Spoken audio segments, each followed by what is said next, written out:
नमस्ते दोस्तों, आज का हमारा टॉपिक है संयुक्त व्यंजन। यद्यपि आप संयुक्त व्यंजन किसे कहते हैं ये तो जानते हैं, लेकिन संयुक्त व्यंजन इन्हें ही क्यों कहते हैं, उसके अलावा आज के टॉपिक में आपको उत्क्षिप्त, द्विगुणी या क्षेपित व्यंजन, इनको नवविकसित व्यंजन भी कहते हैं, इनका हिंदी में प्रयोग कब होता है, इनको नवविकसित व्यंजन क्यों कहते हैं, आज का टॉपिक हमारा इन विषयों पर आधारित होगा। चलिए आप हेडिंग डालिए, क्या संयुक्त व्यंजन। बहुत सरल है, पर लिखिए संयुक्त व्यंजन। आपको लिखना है संयुक्त व्यंजन। क्या परिभाषा है संयुक्त व्यंजन की? संयुक्त व्यंजन किसे कहते हैं? आप संयुक्त व्यंजन किसे कहेंगे? संयुक्त व्यंजन की लिखिए। आप पहले जानिए संयुक्त व्यंजन किसे कहते हैं। आप ध्यान देना, संयुक्त व्यंजन यहां देखिए, क्ष आप जिसको पढ़ते हैं, क्ष क्षत्रिय, कक्षा, क्ष या भिन्न भिन्न जगह थोड़ा सा टोन में अंतर आता है, स्थान विशेष में टोन में अंतर आ जाता है। तो क्ष आप ध्यान दीजिए, यहां से क्वेश्चन एक क्या आता है, अक्सर यहां से एक क्वेश्चन आता है, क्ष का वर्ण, क्ष वर्ण किन दो वर्णों के मिलने से बना है? संयुक्त व्यंजन क्ष किन दो वर्णों के मिलने से बना है? अब देखिए, क्ष किन दो के मिलने से बना है? आधा क पूरा सौ। ध्यान देना, वहां पर ऑप्शन कैसे बना देता है, वहां पर ऑप्शन बना देता है, सही वाला ऑप्शन तो यह है। इसके अलावा जो ऑप्शन वहां पर बना दिए जाते हैं, आधा क प्लस आधा सौ, या फिर इस प्रकार के ऑप्शन बना दिए जाते हैं, आधा क प्लस या पूरा को इस तरफ हो जाएगा, इस तरफ आधा सौ, या फिर क प्लस 100। ये देखिए, तीन गलत ऑप्शन जो है, ये भी गलत, ये भी गलत, ये भी गलत। क्या अंतर है? यहाँ आधा क पूरा 100, यहाँ भी आधा, यहाँ भी आधा, यहाँ पहले पूरा तो बाद में आधा, ये गलत है पहले, इसलिए ये ऑप्शन गलत होते हैं। ये सब सही लगते हैं, फिर हम उस समय हमको ये सब सही लगेंगे, ये ध्यान रखना। फिर आपको ये सारे के सारे सही लगेंगे, फिर दिक्कत क्या आएगी, आपको सारे के सारे सही जब लगेंगे, ये दिक्कत आपको। इसीलिए अभी आप इसको जानिए, क्या कि क्ष किन दो के मिलने से बना है? आधा क प्लस पूरा 100। इस तरफ हर संयुक्त व्यंजन के, चाहे कोई भी संयुक्त व्यंजन हो, कोई भी संयुक्त व्यंजन हो, इन चार व्यंजनों को मानक हिंदी में संयुक्त व्यंजन माना गया है। इसके अलावा कोई भी संयुक्त व्यंजन हो, अगर वो संयुक्त व्यंजन है तो उसका पहला वर्ण हमेशा क्या होगा? आधा होगा, और दूसरा वर्ण हमेशा क्या होगा? पूरा होगा। यह आपको याद कर लेना है, पहला वर्ण आधा, दूसरा वर्ण पूरा। जैसे कि आप देख रहे हैं, क्ष में पहला आधा क प्लस पूरा 100, त्र आधा तो प्लस पूरा रहो। यहां से भी यहीं से गलतियां शुरू हो जाती हैं। त्र वर्ण किन दो के मिलने से बना है? इस तरफ भी आधा बना देगा ऑप्शन, या फिर दोनों को पूरा, या फिर इस तरफ पूरा इस तरफ आधा। गलतियां होने के बहुत ज्यादा चांस रहते हैं, इसलिए आपको याद करना है, पहला वर्ण आधा रहता है, दूसरा वर्ण। अब मानक हिंदी में इन चारों को ही संयुक्त व्यंजन माना गया है, क्योंकि इनकी आकृति अपने आप में बदल जाती है मानक हिंदी में। इसके अलावा संयुक्त व्यंजन तो और भी हैं, आपको जैसे मैं बता देता हूं। जैसे दो आधा है, क्योंकि पहला आधा होता है, प्लस वो पूरा है, दूसरा पूरा होता है। दो और वो के मिलने से दो बन जाता है। ये देखिए, दो जैसे द्विगुणी में बना है, ये भी तो संयुक्त व्यंजन है। संयुक्त व्यंजन, अब परिभाषा क्या होगी संयुक्त व्यंजन की? इससे क्या समझते हैं? देखिए, क क्या है? व्यंजन। ये 100 क्या है? व्यंजन। 100 में यद्यपि अ मिल चुका है, लेकिन 100 स्वयं में तो व्यंजन है ही, स्वयं में व्यंजन है ना। 100 इससे पहले वाले वीडियो में जाएंगे तो उसमें संघर्षी व्यंजन है। तो ये तो व्यंजन है, दोनों दो व्यंजनों का योग। लेकिन दो कैसे व्यंजन? दो अलग अलग, दो भिन्न व्यंजन, समान व्यंजन नहीं। दो समान व्यंजन जब मिलते हैं तो द्वित्व बनता है, लेकिन वो भी एक आधा एक पूरा होता है। वो आगे द्वित्व में पढ़ाऊंगा, अगला एक कोई वीडियो होगा। अभी आपको इतना क्या समझना है, इसको क्या कहते हैं? दो भिन्न व्यंजनों का योग। ये भी तो दो भिन्न व्यंजनों का योग है, दो अलग अलग व्यंजनों का योग है। भिन्न माने अलग अलग, दो अलग अलग व्यंजनों का योग है कि नहीं? देखिए, लेकिन इसको मानक हिंदी में तो संयुक्त व्यंजन नहीं माना गया है ना। मानक हिंदी में 4 संयुक्त व्यंजन हैं। मानक हिंदी में कितने संयुक्त व्यंजन हैं? 4 संयुक्त व्यंजन है। इसलिए संयुक्त व्यंजन कितने होते हैं? 4 होते हैं। मानक हिंदी में 4 संयुक्त व्यंजन है, तो आपको 4 संयुक्त व्यंजन पढ़ने हैं। उसके अलावा भी संयुक्त व्यंजन है, लेकिन हम मानक हिंदी की बात कर रहे हैं। संयुक्त व्यंजन ये भी है। तो संयुक्त व्यंजन किसे कहते हैं? लिखिए, दो, अब परिभाषा लिखिए आप, दो भिन्न व्यंजनों के योग को, दो भिन्न व्यंजनों के, भिन्न अलग अलग भी लिख सकते हैं ब्रैकेट में, भिन्न माने अलग अलग, दो भिन्न अलग अलग व्यंजनों के योग को संयुक्त व्यंजन कहते हैं। संयुक्त व्यंजन कहते हैं। दो अलग अलग व्यंजनों के योग को संयुक्त व्यंजन कहते हैं। मानक हिंदी में 4 संयुक्त व्यंजन हैं। मानक हिंदी में 4 संयुक्त व्यंजन हैं। मानक हिंदी में 4 संयुक्त व्यंजन हैं।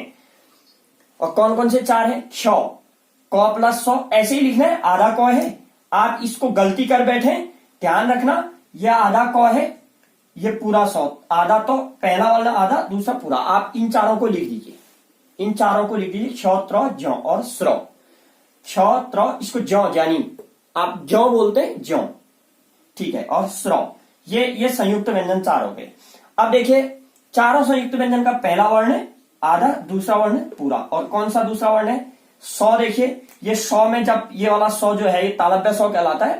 तालव्य 100, तालु, क्योंकि ये तालु से उच्चारण, तालु क्या है, पहले वाले वीडियो इत्यादि देखा आप। ये तालव्य 100 में जब रॉ मिलता है तो देखिए ऐसे 100 प्लस रॉ, ऐसा स्रो बन जाता है, श्रीमान वाला स्रो। ये अब हम नेक्स्ट हेडिंग लिख रहे हैं, उत्क्षिप्त द्विगुणी या उत्क्षेपित व्यंजन। हेडिंग डाल लीजिए, उत्क्षिप्त द्विगुणी उत्क्षेपित, चाहे तो आप हेडिंग और भी डाल सकते हैं, नवविकसित व्यंजन। आप हेडिंग में लिख दीजिए नवविकसित, नवविकसित व्यंजन, नवविकसित, नवविकसित। तो क्यों, अब ध्यान दीजिए, क्या उत्क्षिप्त, उत्क्षिप्त व्यंजन किसे कहते हैं? उत्क्षिप्त व्यंजन किसे कहते हैं? जानते हैं उत्क्षिप्त व्यंजन किसे कहते हैं? देखिए, यहां पर दो शब्दों का योग है, उत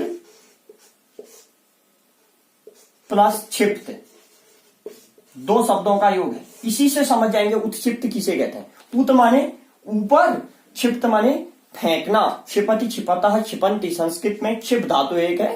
क्षिप्त माने फेंकना, क्षिपति, क्षिपतः, क्षिपंति, फेंकता है, क्षिपति। उत माने ऊपर ले जाकर, क्षिप्त माने नीचे फेंक देना। आप इसको क्या पढ़ते हैं?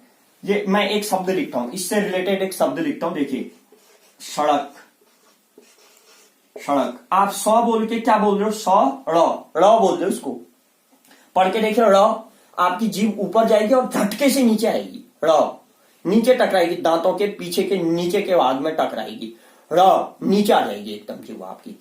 इसलिए उत्क्षिप्त व्यंजन किसे, उत्क्षिप्त व्यंजन में क्या होता है? जीवा ऊपर जाकर नीचे आकर टकराती है, ऊपर जाती है और नीचे फेंक दी जाती है बोलते समय। उत्क्षिप्त, फेंकना, जिसके उच्चारण में जीवा को ऊपर ले जाकर नीचे फेंक दिया जाता है, उसे उत्क्षिप्त व्यंजन।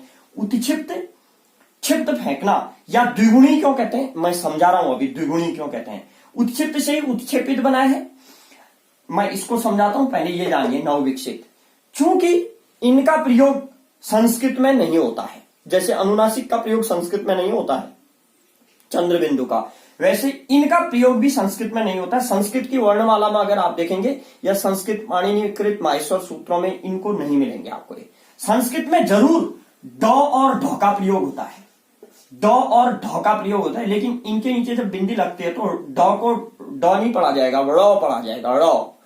ढ को अब ढ नहीं पढ़ा जाएगा, ढ पढ़ा जाएगा। अब देखिए, इन दोनों का प्रयोग आप जानिए, इन दोनों का प्रयोग हिंदी में केवल होता है, संस्कृत में इन दोनों का प्रयोग नहीं है। इसलिए हिंदी में आते आते ये नए विकास हुआ है इनका, हिंदी में आते आते नया विकास हुआ है। नया विकास क्यों हुआ है हिंदी में? क्योंकि भाषा प्रयोग की वस्तु है, बोलते बोलते बोलते बोलते क्या होता है, भाषा में कुछ नई चीजें आ जाती हैं। हिंदी में भी यही हुआ है, बोलते बोलते हिंदी में कुछ नई चीजें आ गई हैं। वो नई चीजें ये है क्योंकि हमारा उच्चारण बदलता रहता है, समय के साथ साथ नई चीजें आती हैं, पुरानी चीजें खत्म होती हैं। भाषा में भी ये चीजें होती हैं। भाषा में ये 2 नई चीजें आ गई हैं, न जाने क्या क्या नई चीजें आएंगी और क्या क्या खत्म हो चुकी हैं चीजें। जैसे री का मैं आपको बताया था कैसे समाप्त होते जा रही है, वैसे ही ड़ और ढ भी समाप्त, ड़ और ढ भी नया आ चुका है। ये नए प्रयोग हैं, इसलिए इसको हिंदी में नया नया विकास होने के कारण नव विकसित व्यंजन भी कहा जाता है। अब प्रश्न आता है, इसको द्विगुणी व्यंजन क्यों कहते हैं? प्रश्न आता है, इसको द्विगुणी व्यंजन क्यों कहते हैं? इनको द्विगुणी व्यंजन क्यों कहते हैं हम बताते हैं आपको। देखिए, द्विगुणी व्यंजन कहने के पीछे का कारण क्या है? द्विगुणी व्यंजन, देखिए, जब आप ड़ लिखते हैं ना ऐसे, तो ध्यान दीजिए कि इसके पीछे मैं इसको सड़क लिख देता हूं पूरा। अगर इसका विन्यास करता हूं मैं सड़क का, तो देखिए 100 प्लस ओ, 100 प्लस ओ, 100 के बाद 100 में अ मिला है, तब तो 100 पूरा बना है ना। ये पीछे के वीडियो देखें अगर आपको ये समझ में नहीं आता तो विन्यास, एक वर्ण विन्यास करके एक वीडियो हम डाले हैं, उसमें देखिए विन्यास कैसे होता है। 100 में अ मिला है 100, अब ये क्या है डॉ, अब इसमें क्या है ना डॉ ही है अभी ये, प्लस अ, प्लस क में भी अ मिला है तब जाकर तो ये पूरे हुए हैं, ये आपको समझ में आता है, हम पहले पढ़ा चुके हैं। 100 में अ मिला तब 100, डॉ में अ मिला ड, क में अ मिला क।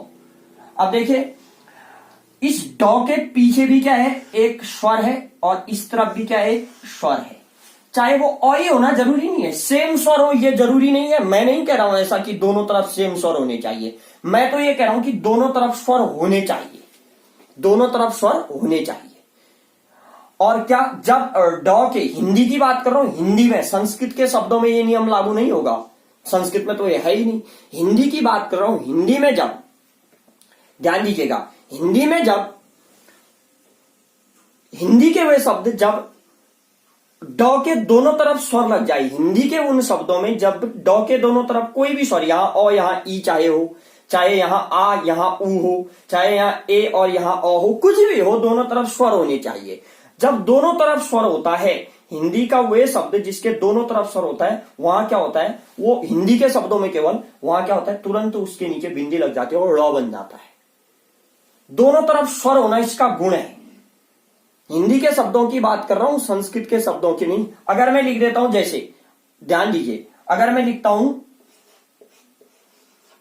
गड्ढा, तो देखिए इसमें गौ में अ है, गौ में अ है, प्लस डॉ, डॉ में कुछ भी नहीं है। देखिए डॉ में अ होता तो डॉ पूरा होता ना, आधा ना होता। डॉ में कुछ भी नहीं है, सीधे ढॉ है, ढॉ में आ जरूर है। अब देखिए इस तरफ तो अ है, लेकिन इस तरफ कोई स्वर नहीं है, डॉ के इस तरफ कोई स्वर नहीं है, तो ये पूरा नहीं बन पाया, इसके नीचे बिंदी नहीं लग पाई। इसके इस तरफ भी स्वर होता तो क्या होता, जैसे दोनों तरफ स्वर है, यहां भी दोनों तरफ कोई, इस तरफ भी कोई, डॉ के इस तरफ कोई स्वर आता तो इसके नीचे बिंदी लग जाती, अर्थात ये द्विगुणी हो जाता। दोनों तरफ स्वर का आना ही द्विगुण है, दोनों तरफ स्वर आए तो द्विगुणी व्यंजन कहलाएगा। द्विगुणी व्यंजन इसलिए कहते हैं, उत्क्षिप्त क्यों कहते हैं, पहले बता चुका हूं, उत्क्षिप्त ही उत्क्षेपित है, नवविकसित नया विकास होने के कारण। कितने हैं, दो हैं, ड़ और ढ, ड़ और ढ, दो उत्क्षिप्त व्यंजन है। और उत्क्षिप्त व्यंजन की परिभाषा लिखिए, परिभाषा लिखिए, जिन व्यंजनों के, लिखिए, जिन व्यंजनों के उच्चारण में जिह्वा को ऊपर ले जाकर नीचे पटक दिया जाता है, जिन व्यंजनों के उच्चारण में जिह्वा को ऊपर ले जाकर नीचे पटक दिया जाता है, उन्हें उत्क्षिप्त व्यंजन कहते हैं, उन्हें उत्क्षिप्त व्यंजन कहते हैं। जिह्वा को ऊपर ले जाकर नीचे पटक दिया जाता है, उन्हें उत्क्षिप्त व्यंजन कहते हैं, उत्क्षिप्त व्यंजन कहते हैं। फिर लिखिए इसी में, जिनके उच्चारण में, जिनके उच्चारण में, जिनके उच्चारण में अथवा लेखन में, अथवा लेखन में दोनों तरफ स्वर हो, उन्हें द्विगुणी व्यंजन कहा जाता है। दोनों तरफ स्वर का होना अनिवार्य हो, दोनों तरफ स्वरों का होना अनिवार्य, उन्हें द्विगुणी व्यंजन कहा जाता है। अभी बता चुका हूं, दोनों तरफ स्वर, कोई भी स्वर हो तो नीचे बिंदी आ जाएगी, लेकिन हिंदी के शब्दों में ऐसा होगा, दोनों तरफ स्वरों का होना अनिवार्य हो, द्विगुणी व्यंजन कहलाते हैं। लिखिए, चूंकि, ऐसे लिखते रहिए, चूंकि हिंदी में आकर इनका नया विकास हुआ है, चूंकि हिंदी में आकर इनका नया विकास हुआ है, इसलिए, चूंकि हिंदी में आकर इनका नया विकास हुआ है, इसलिए इन्हें नवविकसित व्यंजन भी कहा जाता है, नवविकसित व्यंजन भी कहा जाता है। हिंदी में आकर इनका नया विकास हुआ है, इसलिए इन्हें नवविकसित व्यंजन भी कहा जाता है, नवविकसित व्यंजन भी कहा जाता है। ये दो होते हैं, ड़ तथा ढ। अब देखिए, इससे पहले के वीडियो अगर आप देखेंगे और अभी का वीडियो आप देख रहे हैं, इनको कुल मिलाकर 52 वर्ण होते हैं। मैं पहले ही कंप्लीट कर चुका हूं। कैसे, देखिए मैं दोबारा बता देता हूं। स्वर कितने होते हैं, हम पहले लिखे थे, स्वर होते हैं 11। उसके बाद मैंने आपको स्पर्श या वर्गीय व्यंजन आपको पढ़ाया था, वो थे 25। उसके बाद में आपको पढ़ाया था अंतस्थ व्यंजन पढ़ाया था। अंतस्थ व्यंजन कितने थे, अंतस्थ व्यंजन ऐसे नहीं लिखा जाता, अंतस्थ व्यंजन में आपको ऐसे, अंतस्थ व्यंजन 4 थे। उसके बाद अंतस्थ व्यंजन की और ल के बाद स जिनको ऊष्म संघर्षी व्यंजन कहते हैं, मैं ऊष्म लिख देता हूं, वो भी कितने थे, 4। 25 और 11 36, 4 40, 4 44 हो गए। उसके अलावा संयुक्त व्यंजन ये 4 पढ़ाया था आज, संयुक्त 4 पढ़ाया था।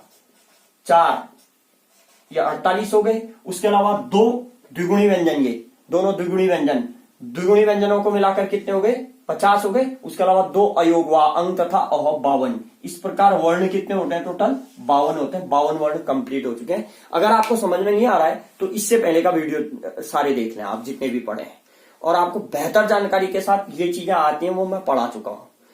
वर्ण विचार वाला चैप्टर अभी समाप्त नहीं हुआ है। हाँ, वर्ण 52 कंप्लीट हो चुके हैं। इनकी डिटेल आप पढ़ाऊंगा मैं। अगले वीडियो का इंतजार कीजिए। तब तक के लिए धन्यवाद।